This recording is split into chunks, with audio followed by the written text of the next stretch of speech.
नमस्कार दोस्तों, स्वागत है आपका आपके अपने चैनल स्टेनो हेल्प पीपी में। दोस्तों आज हम बात करने वाले हैं डिफरेंट टाइप ऑफ जो भी हमारे डाउट्स हैं रिगार्डिंग स्किल एग्ज़ाम और जो हमारी अभी वैकेंसी के रिगार्डिंग बहुत से बच्चों के जो कह रहे हैं कि इतनी वैकेंसीज नहीं होती है, तो उसमें थोड़ा सा क्लैरिफिकेशन देने की इस वीडियो में मैं कोशिश करूँगा। और जो भी स्किल के रिगार्डिंग प्रॉब्लम्स फेस होती हैं स्किल में और आपको किस तरीके से प्रिपरेशन कर लेनी चाहिए इस अपकमिंग स्किल के रिगार्डिंग, क्योंकि ऐसा मौका आपको बार बार नहीं मिलेगा जितनी वैकेंसियाँ इस बार हैं उसके अकॉर्डिंग। तो आप सभी लोगों को अगर कट ऑफ से रिलेटेड आपकी कोई भी प्रॉब्लम्स हैं तो आप कट ऑफ को हमारी प्रीवियस वीडियो में देख सकते हैं कि कितनी कट ऑफ रह सकती है, कि आपको स्किल की तैयारी करनी चाहिए या नहीं करनी चाहिए। मैंने ऑलरेडी उस वीडियो में बता दिया है, तो उस वीडियो को आप देख सकते हैं।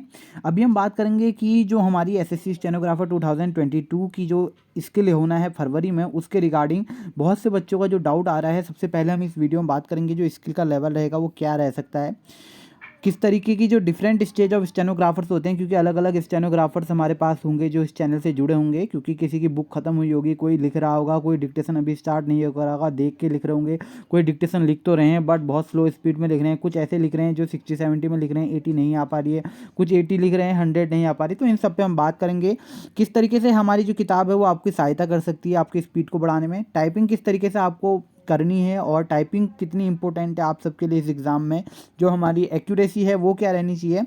कीबोर्ड से भी रिलेटेड बहुत सारी क्वेरीज बहुत बार हो जाता है बहुत से बच्चों का कि उनका कीबोर्ड में प्रॉब्लम से उनका जो एग्ज़ाम है वो क्वालिफाई नहीं हो पाता है। फिर हम बात करेंगे कुछ रिगार्डिंग मैगजीन्स की, क्या इन स्पेसिफिक मैगजीन से ही एसएससी के स्टेनोग्राफर आते हैं, स्किल के एग्ज़ाम्स आते हैं या नहीं आते हैं, और किस तरीके से फाइनली हमें अपना अपना 100% देना चाहिए, इसमें हम बात करेंगे। सबसे पहले मैं बात कर लेता हूँ वैकेंसीज़ के रिगार्डिंग, क्योंकि हमने पहले प्रीवियस वीडियो में बताया था आपको 3287 समथिंग के आपके पास एक स्क्रीनशॉट आपके साथ शेयर करा था। तो ये वैकेंसीज ऑलमोस्ट जो हमारा सोर्स है वो ऑथेंटिक सोर्स ने हमें प्रोवाइड कराई थी। तो जहाँ तक बहुत से बच्चों का कहना है कि सर क्या ये पॉसिबल है कि इतनी वैकेंसीज, हाँ बिल्कुल वैकेंसीज़ का इतना पॉसिबल है।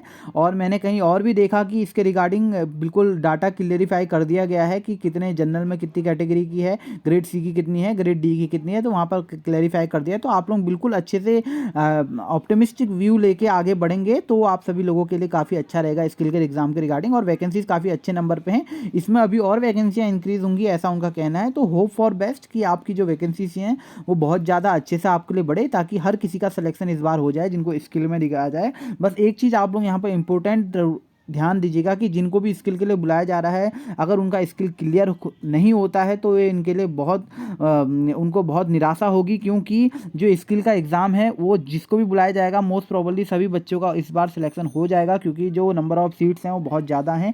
तो अपना स्किल में आप लोग 100% देने की कोशिश करिएगा।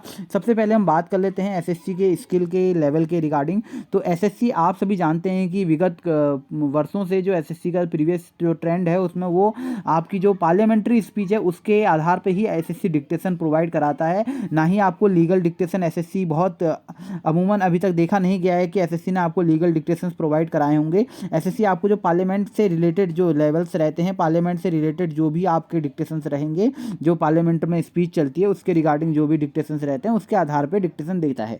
बहुत से बच्चे मैंने देखा है कि वो बहुत ज़्यादा मैगजीन्स को कर लेते हैं, बहुत ज़्यादा एडिटोरियल एग्जाम्स को एडिटोरियल को कर लेते हैं। तो अगर आप चाहें तो एडिटोरियल को थोड़ा कम करके पार्लियामेंट्री स्पीच की तरफ एसएससी के एग्जाम के रिगार्डिंग स्पेसिफिक ध्यान कर सकते हैं कि आपकी जो एसएससी में पार्लियामेंट्री स्पीच है उन पे ज़्यादा वर्क करें। पीएम और प्रेसिडेंट की स्पीच लिखें बट इतनी ना लिखें कि क्योंकि वो एक्स्ट्रा जो आपके कंटेंट रहता है वो बाहर की लैंग्वेज उसमें ज़्यादा रहते हैं, वर्ड ज़्यादा रहते हैं। हमें पार्लियामेंट्री स्पीच पे थोड़ा ध्यान रहता है, लिखिए जरूर लिखिए उनको भी, बट ज़्यादा ध्यान आपको पार्लियामेंट्री स्पीच पे ध्यान देना है, स्किल का जो लेवल रहेगा। अब इसमें 100 वर्ड और 80 वर्ड पर मिनट में आपको डिफरेंस देखने को मिल सकता है। 80 वर्ड पर मिनट आपको लगेगा कि आप इजीली लिख लेंगे, बट 100 वर्ड पर मिनट में आपको वहाँ पर डिफरेंस देखने को मिलेगा, और होना भी चाहिए डिफरेंस, क्योंकि कहाँ आपको 2400 ग्रेड पे मिल रहा है, कहाँ आपको इतना बड़ा 4200 और 4600 ग्रेड पे मिल रहा है। तो डेफिनेटली उनके बीच में आपको डिफरेंस देखने को मिलेगा। तो आपको उसी पर वर्क करना है कि आपको कैसे अपनी 100 वर्ड पर मिनट की स्पीड में अपने आप को क्वालिफाई करना है। और जो मिस्टेक्स का जो क्राइटेरिया है ऑलरेडी वीडियो में प्रॉपरली हमने आप सबके सामने शेयर करा हुआ है।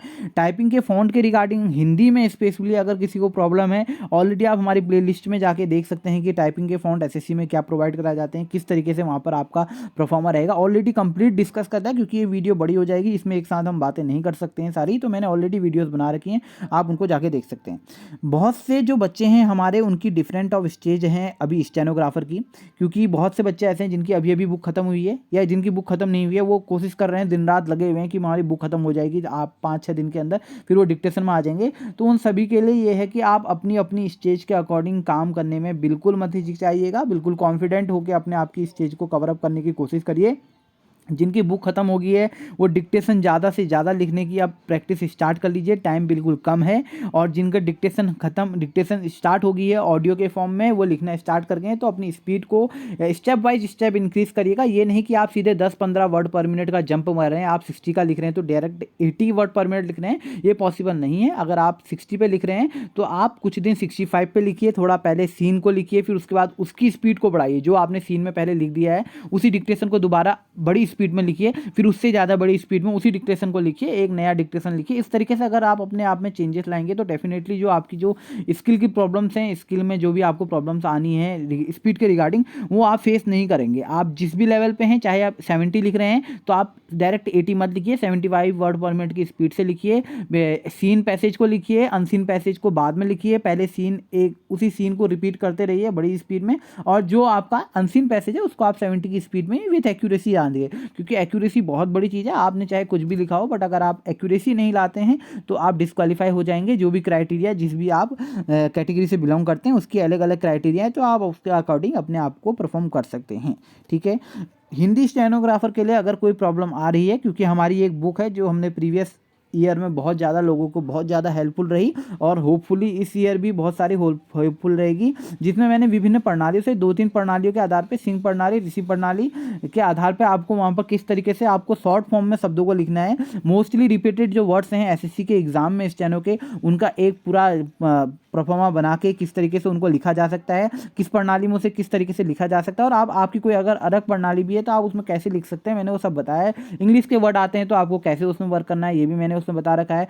कुछ इंपॉर्टेंट जो वर्ब हैं, जो वोकैब है पूरी, उसको भी बनाना है। जो सब चिन्ह है इंपॉर्टेंट, वो भी मैंने आपको बताने की कोशिश करी है। तो आप चाहें तो उसको हमारी जो डिस्क्रिप्शन में लिंक दी है, वहाँ से उस बुक को देख सकते हैं, वहाँ से उस बुक को गेटअप कर सकते हैं। ठीक है, सबसे उसके बाद की जो चीज़ आती है वो टाइपिंग यहाँ पर लिखने का मतलब यह है कि जो आपके स्किल आपने लिखा, उसके बाद टाइपिंग की जो टाइमिंग है, आप टाइम मैनेजमेंट के अंदर एक टाइम के लिमिट के अंदर अगर टाइप कर ले रहे हैं तभी आप सक्सेसफुल माने जाएंगे। ऐसा नहीं है कि आपको टाइप करने को, आपने डिक्टेशन तो लिख दिया बट आप टाइप नहीं कर पा रहे हैं, तो अपनी टाइपिंग की स्पीड को भी आपको मेंटेन करके रखना है, वो भी एक्यूरेसी के साथ। तो इस चीज़ को आप बिल्कुल ध्यान रखिएगा, टाइपिंग में भी आप अभी उतना ही जोड़ दीजिए जितना आप स्किल में दे रहे हैं। ठीक है, सबसे बड़ी इंपॉर्टेंट चीज़ एक्यूरेसी के बारे में ऑलरेडी आपसे डिस्कस कर चुका हूँ कि एक्यूरेसी आपको 100% अपनी रखनी कोशिश करनी है कि आपकी एक्यूरेसी 100% रहे, तो आपको वहाँ पर बहुत अच्छा आपको कॉन्फिडेंट फील होगा। कीबोर्ड के रिगार्डिंग अगर हम बात करते हैं तो डिफरेंट टाइप ऑफ कीबोर्ड्स की कीज रहती हैं, कोई बहुत ज़्यादा हार्ड प्रेस करती हैं, कोई स्लो प्रेस करती है। तो आपको करना क्या है, वहाँ पर आपको अपना कीबोर्ड ले जाने तो देते नहीं है, तो आपको 3-4 कीबोर्ड में अभी से प्रैक्टिस करके रखनी है कि वहाँ पर थोड़ा हार्ड कीबोर्ड आएगा तो मैं इस तरीके से प्रैक्टिस कर लूँगा, स्लो कीबोर्ड आएगा तो मैं इस तरीके से वहाँ पर अपना काम को कर सकता हूँ। तो आप एक ही कीबोर्ड पर एक लगातार काम मत करते रहिए, किसी अपने फ्रेंड से कीबोर्ड को शेयर कर लीजिए, उसको अपना दे दीजिए, उससे अपना ले लीजिए, या आप किसी कोचिंग इंस्टीट्यूट में जा रहे हैं तो वहाँ पर तो आपको बहुत सारे कीबोर्ड्स अवेलेबल होंगे, तो आप सीट चेंज करके कीबोर्ड्स को अवेलेबल कर सकते हैं। ठीक हो गया। यहाँ पर एक किताब आती है हिंदी के लिए, रामधारी गुप्ता की जो किताब है, और इंग्लिश के लिए केसी मैगजीन। तो मोस्ट प्रोबेबली जो एसएससी के डिक्टेशंस रहते हैं वो इसी मैगजीन्स के जो मैटर है उसी से रिलेटेड रहते हैं, तो आप चाहें तो इसी मैटर से रिलेटेड रह सकते हैं। हो सकता है कि इस बार थोड़ा सा आपको चेंजेस देखने को मिले, क्योंकि ऑलरेडी प्रीवियस ईयर्स में क्या देखा जाता था कि जो आपके जो डिक्टेशंस थे वो इनमें से ही आया जाया करते थे, तो बहुत सारे ग्रीवेंसेस डाले गए हैं। अब उससे वर्क होता है या नहीं होता है ये एसएससी के ऊपर डिपेंड है, बट जो मैटर रहेंगे वो पार्लियामेंट्री फॉर्म में ही रहेंगे, तो उसको आपको पार्लियामेंट्री फॉर्म में ही अपने आप को वर्क करना है। इनको जरूर कर लीजिएगा कि रामधारी और केसी जो इंग्लिश वाले हैं वो केसी मैगजीन्स को जरूर देख लीजिएगा, और जो हिंदी वाले हैं वो रामधारी खंड 1 खंड 2 दोनों को अच्छी तरीके से देख लीजिएगा। ठीक है, इन सब बातों को आप सब समराइज कर लेंगे तो आपको डेफिनेटली इस चीज़ को ध्यान रखना है कि हमारे पास समय अब बहुत कम है, उसके अकॉर्डिंग ही हमें पूरा अपना प्लान सेटअप बनाना पड़ेगा कि कैसे हम स्किल के अपने आप को स्किल में क्वालिफाई करें, क्योंकि नंबर ऑफ वैकेंसी ज़्यादा है। हो सकता है कि हर बच्चे का जो भी आपको कट ऑफ के बुलाया जाए उसमें जिसने भी स्किल क्वालिफाई करा, क्योंकि मोस्टली स्टूडेंट जो सीजल वाले बच्चे होंगे वो कर नहीं पाएंगे, स्किल को क्वालिफाई नहीं कर पाएंगे। तो मोस्ट ऑफ द जो आपकी जो अपर जिन्होंने मार्क्स ज़्यादा लाए हैं वो बच्चे बाहर ही होने हैं। बहुत कम परसेंटेज में आपके जो बच्चे रहेंगे वो आपके यहाँ पर सिलेक्शन स्किल क्वालिफाई कर पाएंगे। और नीचे जो वैकेंसीज आई हैं और नीचे जो कट ऑफ से नीचे बच्चे हैं उनको चांसेस मिलेगा, क्योंकि अगर कट ऑफ के जितना कट ऑफ आती है उतना अगर स्किल आप क्वालिफाई कर लेते हो आपको बुलाने की पूरी पॉसिबिलिटीज़ रहेंगी। तो इसी आशा, इसी उम्मीद के साथ कि जो वैकेंसीज हैं वो और ज़्यादा बढ़ें और आप सभी के लिए एक सुनहरा अवसर लेके आए 2022 की ये वैकेंसियाँ, इसी उम्मीद के साथ। और बुक के अगर रिगार्डिंग कोई कन्फ्यूजन है तो कमेंट बॉक्स में लिख सकते हैं। बुक की डिस्क्रिप्शन में मैंने लिंक दे रखी है, आप वहाँ से जाके उसको देख सकते हैं। Thank you so much. मिलेंगे हम एक नई वीडियो में, तब तक के लिए बाय बाय, टेक केयर।